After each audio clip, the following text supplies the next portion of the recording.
नमस्ते। अच्छा, कभी ऐसा हुआ है कि कोई इंग्लिश सेंटेंस सुना हो और लगा हो यार शब्द तो सब सही हैं, पर कुछ तो गड़बड़ है। आज हम उसी राज से पर्दा उठाने वाले हैं। एक ऐसा नियम समझेंगे जो आपकी इंग्लिश को और भी ज्यादा स्मूथ बना सकता है। तो शुरू करें। चलिए, सबसे पहले इस सेंटेंस को देखते हैं। एक नजर डालिए इस पर। कुछ अटपटा सा लग रहा है ना? ऐसा नहीं लग रहा है जैसे किसी पजल का कोई एक टुकड़ा बस अपनी सही जगह पर नहीं है? तो ये रहा जवाब। देखिए, एक तरफ है गलत सेंटेंस और दूसरी तरफ है सही वाला। फर्क सिर्फ एक छोटे से शब्द का है। इज की जगह was का। He said that he is ill और he said that he was ill। इतना छोटा सा बदलाव पर मतलब और ग्रामर दोनों पर असर बहुत बड़ा है। चलिए पता लगाते हैं कि ऐसा क्यों है।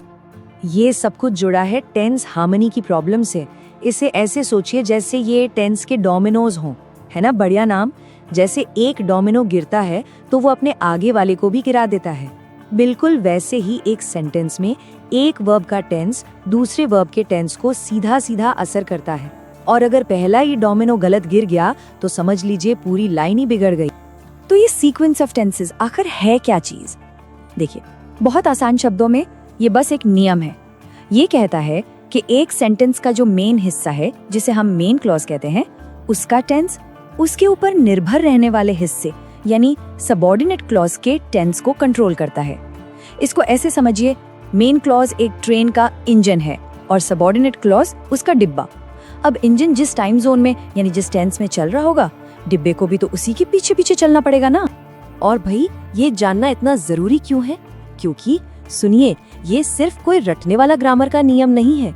ये असल में क्लैरिटी का नियम है। जब इसे सही से इस्तेमाल किया जाता है तो ना सिर्फ सेंटेंस ग्रामर के हिसाब से सही हो जाते हैं, बल्कि सामने वाले को बात एकदम साफ साफ समझ आती है। चाहे कोई जरूरी ईमेल लिखा जा रहा हो या किसी से बस बात हो रही हो, ये हर जगह काम आता है। तो चलिए इस पूरे खेल की जड़ को समझते हैं। बस दो मेन रूल्स हैं और यकीन मानिए, एक बार ये दोनों समझ आ गए तो समझिए आधी जंग तो जीत ली। पहला रूल है go with the flow rule. ये सबसे आसान और सबसे बढ़िया वाला है। सोचिए कि सेंटेंस एक शांत नदी की तरह है। अगर सेंटेंस का मेन हिस्सा हमारा इंजन प्रेजेंट या फ्यूचर टेंस में है तो दूसरा हिस्सा यानी डिब्बा बिल्कुल आजाद है। वो मतलब के हिसाब से किसी भी टेंस में जा सकता है। कोई रोक टोक नहीं, कोई पाबंदी नहीं। आप देखिए ये काम कैसे करता है। अगर कोई कहता है he says that he is ill, तो उसका मतलब साफ है कि वो अभी इसी वक्त बीमार है। लेकिन अगर वो कहे he says that he was ill, तो देखिए मतलब कैसे बदल गया। अब बात ये हो रही है कि वो पहले बीमार था। और फ्यूचर में देखिए he will say that he has completed the work। यहाँ भी क्योंकि हमारा मेन हिस्सा फ्यूचर में है, हम दूसरे हिस्से को सिचुएशन के हिसाब से आराम से बदल सकते हैं। है ना कमाल की फ्लेक्सिबिलिटी? चलिए अब आते हैं दूसरे और थोड़े सख्त वाले नियम पर, द टाइम शिफ्ट रूल। अगर पहला नियम शांत नदी था तो ये एक ट्रेन की पक्की पटरी है। जब सेंटेंस का मेन हिस्सा पास्ट टेंस में होता है तो दूसरे हिस्से को भी उसी पटरी पर उसी दिशा में यानी पास्ट टेंस में ही जाना पड़ता है। कोई और रास्ता है ही नहीं। और ये टेबल हमें दिखाती है कि ये टाइम शिफ्ट होता कैसे है। ये है असली डोमिनो इफेक्ट एक्शन में। अगर डायरेक्ट स्पीच में प्रेजेंट टेंस है तो इनडायरेक्ट स्पीच में वो पास्ट बन जाएगा।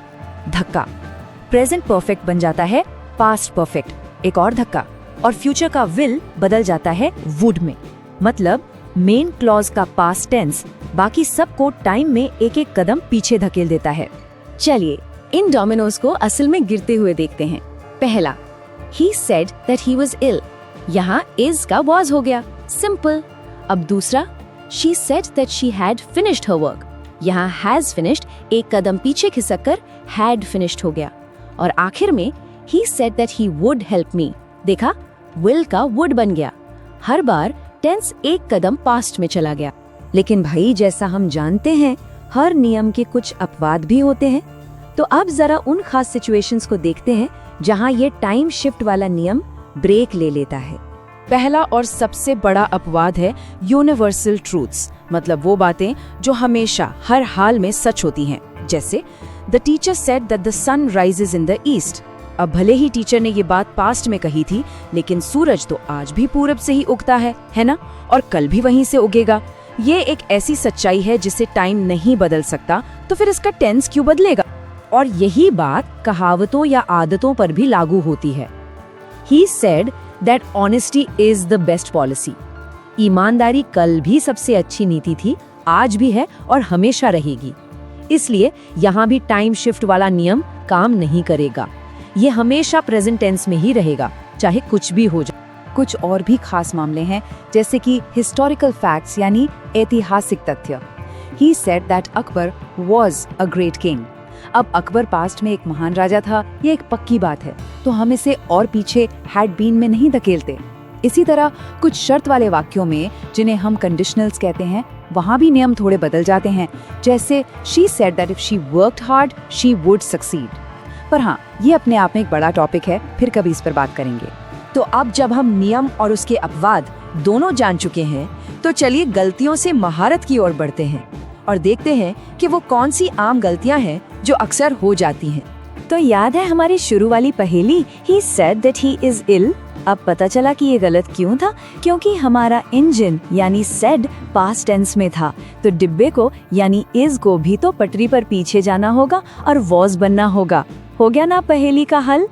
एक और बहुत कॉमन गलती है पास्ट से सीधे फ्यूचर में छलांग लगाने की कोशिश करना।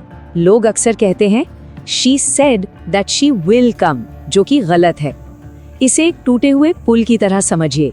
आप पास्ट यानी said से सीधे फ्यूचर यानी will पर जंप नहीं कर सकते। आपको बीच में would का पुल बनाना ही पड़ेगा। तो सही सेंटेंस है She said that she would come। तो इन गलतियों से बचा कैसे जाए? ये रहे 4 क्विक टिप्स, एक तरह की चेकलिस्ट। नंबर 1, हमेशा सबसे पहले मेन क्लॉज के टेंस को पहचानिए, वही आपका गाइड है। नंबर 2, यूनिवर्सल ट्रूथ्स पर नजर रखिए, वो नियम नहीं मानते।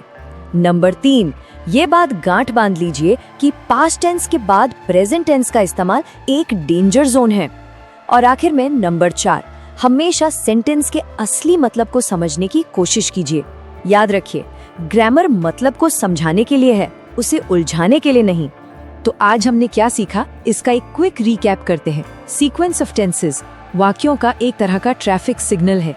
रूल नंबर 1, यानी जब मेन क्लॉज प्रेजेंट या फ्यूचर में हो तो ग्रीन लाइट है, आप मतलब के हिसाब से कोई भी टेंस यूज कर सकते हैं। रूल नंबर 2, जब मेन क्लॉज पास्ट में हो तो ये येलो या रेड लाइट है, आपको रुकना होगा और टाइम में पीछे जाना होगा। और हाँ, यूनिवर्सल ट्रूथ्स वो एम्बुलेंस है जिनके लिए सारे सिग्नल हमेशा ग्रीन रहते हैं। तो अब जब आप ये नियम जान गए हैं, तो एक छोटा सा चैलेंज है। अगली बार जब कोई किताब पढ़ी जाए, कोई फिल्म देखी जाए या बस किसी की बात सुनी जा रही हो, तो इन टेंस के डोमिनोज को पहचानने की कोशिश कीजिएगा। आप खुद हैरान हो जाएंगे कि ये हर जगह हैं, बस अब तक शायद इन पर ध्यान नहीं दिया था। सुनने के लिए बहुत बहुत शुक्रिया।